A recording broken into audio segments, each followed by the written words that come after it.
આજે થયા સાક્ષાત રામદેવ પીરના દર્શન। હેલો દોસ્તો, તમારું મારા પહેલા વ્લોગમાં સ્વાગત છે। આજે હું તમને મારી નાનકડી અને સુંદર દુનિયા બતાવીશ। આ વ્લોગ ખૂબ જ ખાસ છે, એટલે તમે છેલ્લે સુધી આ વ્લોગ જરૂરથી જોજો, કારણ કે આગળ તમને કંઈક એવું જોવા મળશે જે તમે પોરબંદરમાં પહેલી વાર જોશો।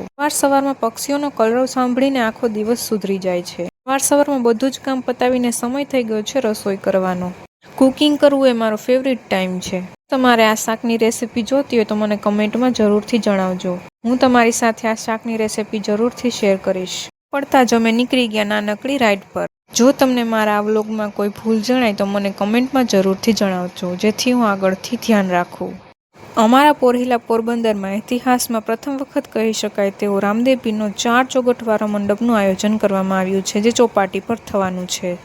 આજે હું તમને અમારા પોરબંદરના 4 ચોગઠવાળા મંડપના દર્શન કરાવવા જઈ રહી છું। ઉનાળામાં રાત્રિના સમયે ઠંડા પવનમાં જવાની મજા જ પડી જાય છે। પાછા ઘરે જવાનું મન જ ના થાય એવી મજા પડી જાય છે। પેટ્રોલનો કાંટો ચડાવીને અમે નીકળી ગયા પાછા ચોપાટી તરફ જવા માટે, કેમ કે પેટ્રોલ વગર તો આપણે ત્યાં પહોંચી જ નહીં શકીએ।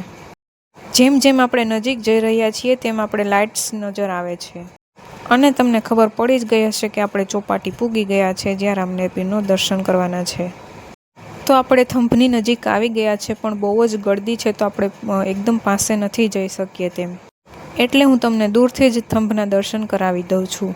અને આ થંભની એક ખાસિયત છે કે આને એક સોપારી ઉપર જ ઊભો રાખવામાં આવશે કાલે।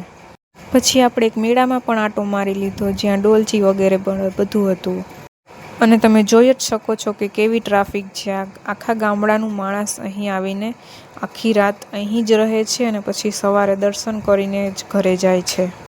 તમે આ ભીડ જોઈને વિચારી જ શકો છો કે લોકો એને કેટલું માને છે।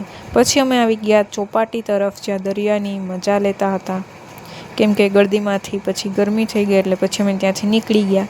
પછી અમે દરિયે થોડીક વાર બેઠા હતા, અને દરિયા બાજુ એટલો મસ્ત પવન આવતો હતો ને કે એમ થાય કે અહીંયા જ સૂઈ જાય અત્યારે।